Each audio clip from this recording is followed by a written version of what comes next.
Hello दोस्तों, तो आप लोगों ने मैच देख ही लिया होगा। जब आप किसी टीम को सपोर्ट करते हो और टीम मैच हार जाए तो डेफिनेटली मुश्किल होता है उसके बारे में आके बात करना। बट क्योंकि क्रिकेट के बारे में बात कर रहे हैं तो डेफिनेटली हर एक मैच के बारे में, हर एक टीम के बारे में बात करेंगे।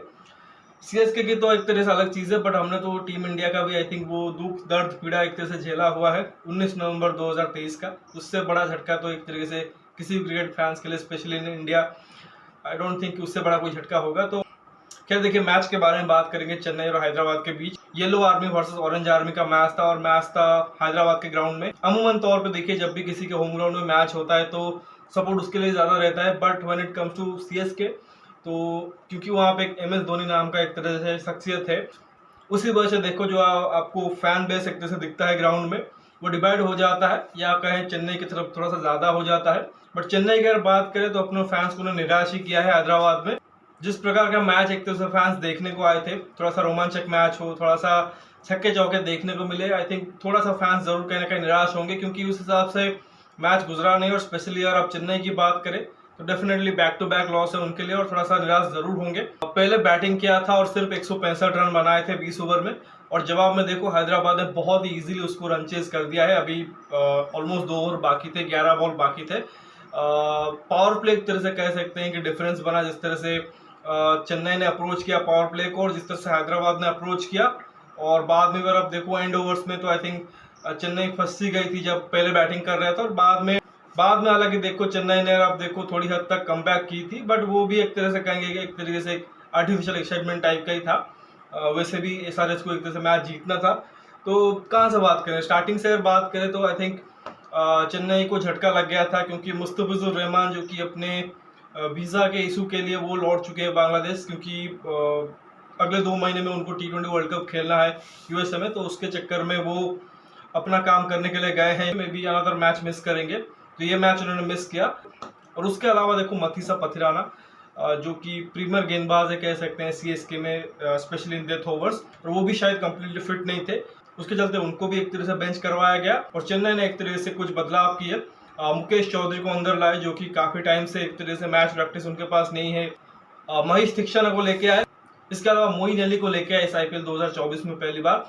तो 3 बदलाव के साथ टीम उतरी थी, जबकि हैदराबाद के टीम में एक ही बदलाव हुआ था। ओपनिंग बैटर मयंक अग्रवाल के जगह पे उन्होंने नीतीश कुमार रेड्डी जो कि ऑलराउंडर है उनको लेके आए थे। चेन्नई ने स्टार्ट किया आज यूजुअल, जिस तरह से वो स्टार्ट करते हैं, थोड़ा सा देख के संभल के स्टार्ट करते हैं, और उसी के चक्कर में एक आउट भी हुए रचिन रविंद्र जो कि पहले 2 मैच में ज़बरदस्त खेल रहे थे, अगले 2 मैच में फ्लॉप रहे। इस बार हालांकि वो एक तरीके से इंटेंट दिखा रहे थे और 1-2 बाउंड्रीज भी मारी थी, बट ज़्यादा देर तक कंटिन्यू नहीं कर पाए। और बाद में देखो तो ऋतुराज और अजिंक्य रहाणे ने संभाला तो सही, बट उस पेस पर रन नहीं आए। और बाद में हमने देखा कि पिच जो कि वो बहुत ज़्यादा स्लो होती गई और बैटिंग में और भी ज़्यादा मुश्किल आती गई। जो SRH के कप्तान थे पैट कमिंस, उन्होंने अपने जो गेंदबाजों को सही तरीके से रोटेट किया और स्लो रन का बहुत अच्छी तरीके से इस्तेमाल किया। पिच से भी एक तरह से जो मदद मिल रहा था उसको यूज़ करके उन्होंने बहुत दिक्कत में डाला एक तरह से CSK के बैटर को। उसमें सिर्फ एक बैट्समैन थे शिवम दुबे, जिन्होंने कि थोड़ा सा इंटेंट दिखाया और सफल भी रहे। स्पिनरों को उन्होंने बहुत ज़्यादा गेंदबाजी करने नहीं दी, ताबड़तोड़ बैटिंग की, इवन पेसर के अगेंस्ट भी अटैक किया। वही इकलौते बैटर दिखे जिन्होंने कि इंटेंट दिखाई और साथ ही उस अप्रोच से बैटिंग भी की, सफल भी रहे। बट बाकी जो बल्लेबाज थे वो through out the inning struggle जारी रहा। स्पेशली मुझे थोड़ा सा सरप्राइजिंग लगा जिस तरह से ऋतुराज ने खेला, क्योंकि जब आपको पता होता है पिच के बारे में तो आपको इनिशियली थोड़ा सा स्टार्ट लेना पड़ता है, थोड़ा सा अटैक करना पड़ता है पावर प्ले में। वहीं पर देखो कि चेन्नई ने सिर्फ 48 रन शायद स्कोर किए थे पावर प्ले में, 1 विकेट गिरा हुआ था। और अभी ऋतुराज के बारे में अगर बताऊं स्कोर कार्ड के बारे में, तो 26 रन के 21 बॉलों में, रचिन रविंद्र के 12 रन थे 9 बॉलों में। वो फिर भी मानता हूं कि कोशिश कर रहे थे मारने के, आउट हो गए। बट ऋतुराज गायकवाड़ एक तो थोड़ा सा संभल के स्टार्ट कर रहे थे, बाद में एक तरह से एक्सीलरेट नहीं कर पाए। और समहाउ मुझे लगता है कि उनको थोड़ा सा और एग्रेसिवली खेलना चाहिए, स्पेशली एट द टॉप, क्योंकि इतनी बड़ी बैटिंग लाइनअप है। और जैसे कि आपको पता है कि अजिंक्य रहाणे हैं, जडेजा हो गए, वो प्रॉपर एक तरह से हिटर नहीं है, वो नॉर्मल क्रिकेट खेलते हैं, और वो अगर ऊपर से 1-2 विकेट जरूर गिर गए तो वो बाद में संभाल भी सकते हैं। तो उसी वजह से मुझे लगता है कि थोड़ा सा उनको और एग्रेसिवली खेलना पड़ेगा। और जिस तरह से वो डेवॉन कॉनवे के साथ बैटिंग कर रहे थे, जिस अप्रोच के साथ वो अभी खेल रहे हैं, आई थिंक उसमें ना तो रन आ रहे हैं और ना ही उतना इम्पैक्ट डाल रहे हैं। और उसी की वजह से देखो कि उतना जो बड़ा स्कोर है वो बन नहीं पा रहा है, क्योंकि चेन्नई की हमेशा से एक फिलोसफी रही है, जिस तरह से उनके ओपनर्स स्टार्ट करते हैं। अगर जितने भी आप सीजन देखो, पिछले कुछ 5-6 सालों में वो जीते हैं। 2023 देख लो, कॉनवे और ऋतुराज का बढ़िया गया था। उससे पहले 2021 देख लो, फैफ और ऋतुराज आई थिंक बहुत ही बढ़िया तरीके से एक स्टार्ट दे रहे थे। तो चेन्नई के लिए टॉप ऑर्डर का चलना, स्पेशली उनके ओपनर का चलना बहुत ही ज़रूरी है। इस आईपीएल में अभी तक देखो, जिस 2 मैच में आई थिंक रचिन रविंद्र ने अच्छा स्टार्ट दिया, आई थिंक उसमें से एक ऋतुराज ने भी अच्छा खेला था, आई थिंक गुजरात के अगेंस्ट। तो वही 2 मैच एक तरह से वो जीते हैं। बट जिस 2 मैच में उनको ओपनर्स नहीं चले हैं, दोनों ही मैच में उनकी बैटिंग ने स्ट्रगल किया है। दिल्ली के खिलाफ देखो, एक अच्छे सरफेस के ऊपर वो 190 चेस नहीं कर पाए, जो कि उनको करना चाहिए था। 20 रन से वहाँ पर मैच हारे, और यहाँ पे भी आई थिंक जो 165 का स्कोर किया वो आई थिंक 20-25 रन कम ही थे। तो बाद में देखो कि रहाणे ने 35 रन किए हैं 30 बॉलों में, रन बॉल टाइप की इनिंग से। पेस को अच्छा खेल रहे थे इनिशियली, अब देखो बट बाद में स्ट्रगल जारी रहा, क्योंकि स्लो रन पे उस हिसाब से शॉट खेल नहीं पा रहे थे, और स्पिनर के खिलाफ तो उतनी वो एग्रेसिवली खेलते भी नहीं है। जैसा ही कहा, बीच में शिवम दुबे ने वो इम्पैक्ट छोड़ा था, 24 बॉल में 45 रन किए थे, 2 चौके और 4 छक्के मारे थे। और उसके बाद देखो तो रविंद्र जडेजा को मोइन अली और डैरेल मिचेल दोनों से ऊपर भेजा। थोड़ा सा मुझे सरप्राइजिंग लगा था, बट मे बी जिस तरह से उनके पास एक्सपीरियंस है इंडियन कंडीशन में खेलने के, शायद उस वजह से, बट उन्होंने भी कुछ खास फिनिश किया नहीं है। ऋतुराज और रहाणे से तो बेटर किया है, बट 23 बॉलों में 31 किए हैं, सिर्फ 4 चौके मारे हैं। 134-35 का एक तरह से स्ट्राइक रेट है, बट आप उनसे बेटर उम्मीद करते हो। और स्पेशली जब आप ये सोचते हो कि वो इंडियन टीम में भी इसी रोल में खेलेंगे, फिनिशर के रोल पे, नंबर 6-7 पे, तो वहाँ पे और भी ज़्यादा ज़रूरी है कि वो थोड़ा सा बेटर फिनिश करे। ठीक है, जिस तरह से भी वहाँ पे पिच बिहेव कर रही थी या गेंदबाजी जिस तरह से हो रही थी वो सही है, बट आपको भी एक तरह से अपनी एबिलिटी शो करनी पड़ती है। तो रविंद्र जडेजा की batting specially in T20 format एक कंसर्न ज़रूर है, not just only for CSK but also for team India. तो आई थिंक ये चीज़ उनको देखनी पड़ेगी। उसके बाद देखो वाला कि डैरेल मिचेल का भी स्ट्रगल जारी रहा, 13 रन किए 11 बॉलों में। तो उनको भी जिस पर्पज़ के लिए टीम में लाए थे, अभी तक तो वो 100% अपना नहीं दे पाए हैं। और नीचे MS धोनी को 2 बॉल खेलने का मौका मिला, जिसमें उन्होंने 1 ही रन किया है। तो ना तो स्टार्ट उस हिसाब से रहा और ना ही फिनिश उस हिसाब से रहा। पिच का जो एक तरह से फेस था, जहाँ पे शिवम दुबे बैटिंग कर रहे थे, वहीं पे लगा कि चेन्नई जो कि ठीक ठाक बैटिंग कर रही है। अदरवाइज ये स्ट्रगलिंग इनिंग्स रहा, और जैसा ही कहा कि 20-25 रन एक तरह से शॉर्ट रह गए थे। और वहीं पे आपको SRH की गेंदबाजों की और उनकी कप्तानी की एक तरह से तारीफ करनी पड़ेगी, जिस तरह से उन्होंने अपने गेंदबाज को रोटेट किया, जिस तरह से गेंदबाजी की, पिच का इस्तेमाल किया, और साथ ही किस सिचुएशन में किस तरह से बॉलिंग करनी चाहिए वो भी किया। तो सिर्फ ऐसा नहीं है कि आप बैट्समैन को ही ब्लेम करोगे, बट आपको गेंदबाज को भी क्रेडिट देना पड़ेगा कि उन्होंने सही हिसाब से गेंदबाजी भी की। अदरवाइज शिवम दुबे ने तो ठीक ठाक बैटिंग करके गए थे। अभिषेक शर्मा से स्टार्ट किया था, बट उनसे 1 ही ओवर करवाया। बाकी बुबी वोल्डवेल, जिन्होंने 4 में 28 दे के 1 आउट किया है। और वहीं पे देखो कि नटराजन थोड़े से महंगे साबित हुए, बट 39 रन दे के उन्होंने भी 1 विकेट लिया है। पैट कमिंस अगेन देखो, उनकी भी बढ़िया स्पेल रही है, 4 ओवर में 29 रन दे के 1 आउट किया है। और वही स्पेल रहा है जयदेव उनाडकट का भी, उन्होंने भी 4 में 29 रन दे के 1 आउट किया है। तो जितने भी उनके तेज गेंदबाज खेल रहे थे, सभी ने बढ़िया तरीके से पिच का इस्तेमाल किया और बहुत अच्छी गेंदबाजी की। हालांकि स्पिनरों के लिए दिक्कत हो गई, क्योंकि बीच में शिवम दुबे बैटिंग कर रहे थे, उसी वजह से देखो उतना इस्तेमाल हुआ नहीं है। मार्कंडे ने सिर्फ 2 ही ओवर किए, जिसमें उनको 21 पड़े हैं। और उसके बाद देखो शहबाज अहमद, जिन्होंने ऋतुराज को आउट भी किया था पहले ही ओवर में, उन्होंने सिर्फ 11 रन दिए हैं, बट उनसे भी एक तरह से आगे गेंदबाजी कराई नहीं। तो क्लियरली उन्होंने बढ़िया तरीके से पिच को समझ लिया था और उसी हिसाब से अपने गेंदबाजों को इस्तेमाल किया। और जैसा ही कहा कि CSK की तरफ से भी थोड़ी सी मुझे लगा कि मतलब कंफ्यूज बैटिंग दिखी, क्योंकि आप देखो मोइन अली की बैटिंग नहीं आई, MS ने सिर्फ 2 ही बॉलें खेली है, इसके बाद दीपक चहर बाकी थे। जैसा ही बोल रहा था कि थोड़ा सा और उनको इंटेंट दिखाना चाहिए, स्पेशली जब आप इतनी लंबी बैटिंग लाइनअप के साथ उतरते हो। और कहीं ना कहीं वो रीज़न रहा है कि पिछले 2 मैच में आप देखो उनकी बैटिंग को वो थोड़ी सी फंस के खेल रही है। But more importantly I think Ruturaj Gaikwad और रचिन रविंद्र, इन दोनों का फॉर्म काफ़ी क्रूशियल होने वाला है।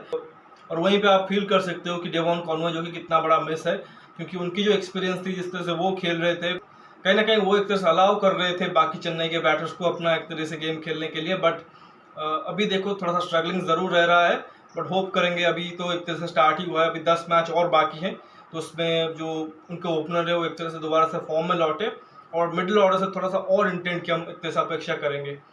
बाकी जब रनचेज की बारी आई, देखो स्कोर कोई बहुत बड़ा था नहीं, लेकिन क्योंकि उनको पता है कि बाद में पिच जो कि वो स्लो होगी और इतना इजी नहीं होगा, जब एक तरह से बॉल जो कि पुरानी हो जाएगी, तो पावर प्ले को अच्छे से इस्तेमाल करना बहुत ही ज़रूरी था, और जो चीज़ उन्होंने बहुत ही बढ़िया तरीके से किया। हालांकि चेन्नई के लिए ये था कि उनका पास तो एक तरह से एक ही तरीका था कि विकेट लो, प्रेशर क्रिएट करो या मैच जीतो, और ऑलमोस्ट वो चीज़ दीपक चहर ने कर दिया था। आई थिंक सेकंड बॉल ही था जिसमें उन्होंने एज लगवा दिया था ट्रेविस हेड से, बट वो कैच जो कि स्लिप में मोइन अली से छूट गया, और आप ट्रेविस हेड जैसे प्लेयर का कैच छोड़ नहीं सकते। इनफैक्ट किसी भी प्लेयर का कैच छोड़ नहीं सकते जब आप एक तरह से 160-65 डिफेंड कर रहे हो, तो वो कहीं ना कहीं एक तरह से सीएसके को कॉस्ट कर गया। बट उसके बावजूद देखो जो एक तरह से जिस इंटेंट के साथ एसआरएच के बैटर आए थे, स्पेशली अभिषेक शर्मा, देखो बिल्कुल एक तरह से इंटेंट क्लियर रखा कि हमें पावर प्ले को एक तरह से मैक्सिमाइज करना है, और वही रीजन रहा कि पावर प्ले के दौरान ही चेन्नई एक तरह से गेम से बाहर हो गई थी। उन्होंने 12 में 37 किए हैं, दीपक चहर उनको आउट जरूर किया बट तब तक डैमेज कर चुके थे। ट्रेविस हेड ने अगर आप देखो 31 रन किए हैं 24 बॉलों में, तो कैच छोड़ने के बावजूद और आप देखो उन्होंने ठीक ठाक बैटिंग किया है।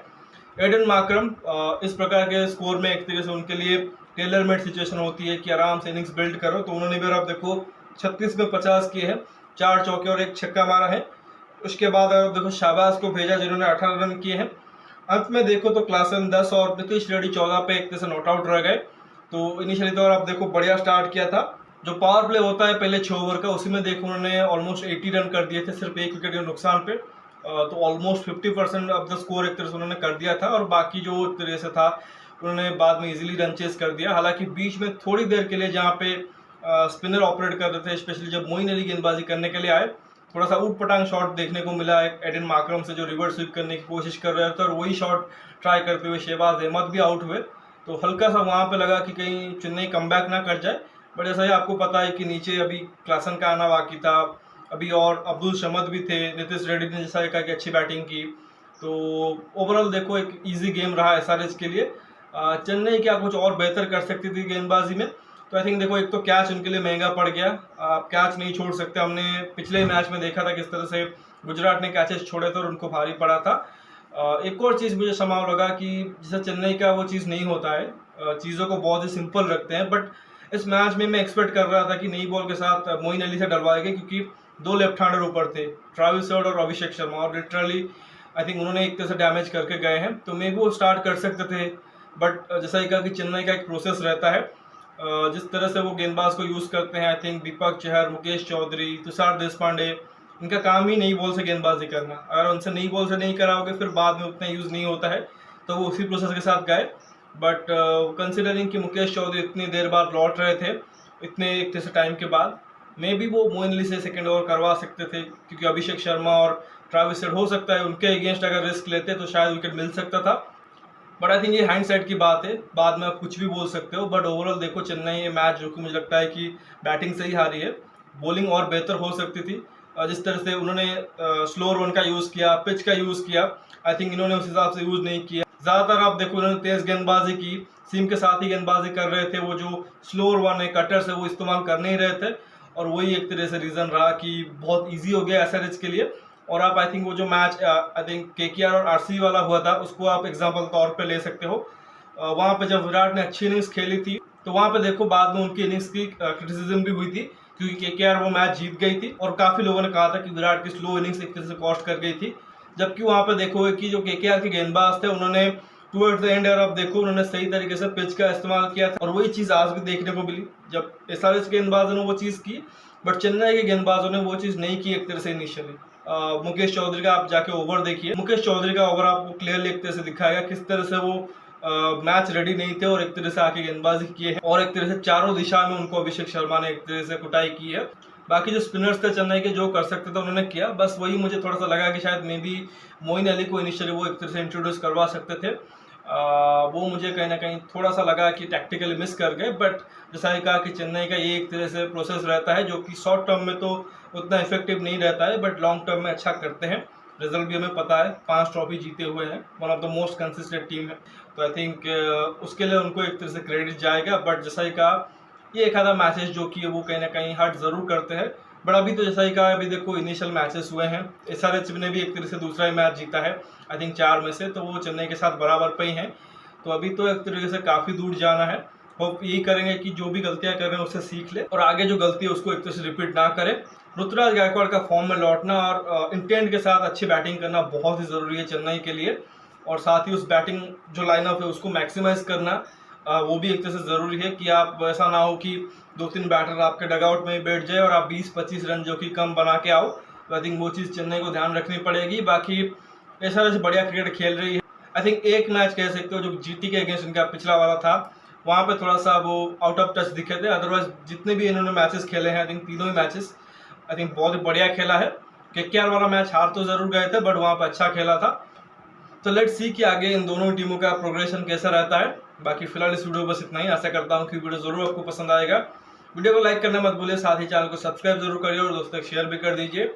कमेंट सेक्शन में अपना राय रख सकते हो और आपको क्या लगा कि चेन्नई की हार की रीजन क्या रही उसके बारे में जरूर बताइए। बाकी नोटिफिकेशन की घंटी दबा लीजिए ताकि हर एक वीडियो की अपडेट आपको टाइम पे मिलती रहेगी। मिलते हैं अगले वीडियो में, तब तक धन्यवाद। जय हिंद।